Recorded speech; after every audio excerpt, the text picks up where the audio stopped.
عبداللہ بن جریح نے عبداللہ بن عمر سے کہا، اے ابو عبد الرحمن،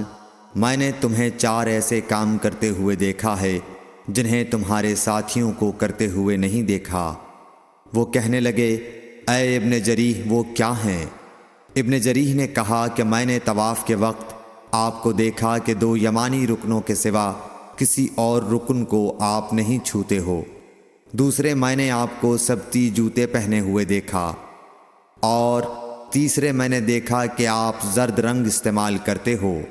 اور چوتھی بات میں نے یہ دیکھی کہ جب آپ مکے میں تھے لوگ ذی الحج کا چاند دیکھ کر لبیک پکارنے لگتے ہیں اور حج کا احرام باندھ لیتے ہیں، اور آپ 8ویں تاریخ تک احرام نہیں باندھتے۔ حضرت عبداللہ بن عمر رضی اللہ تعالی عنہ نے جواب دیا کہ دوسرے ارکان کو تو میں یوں نہیں چھوتا کہ میں نے رسول اللہ صلی اللہ علیہ وسلم کو یمانی رکنوں کے علاوہ کسی اور رکن کو چھوتے ہوئے نہیں دیکھا،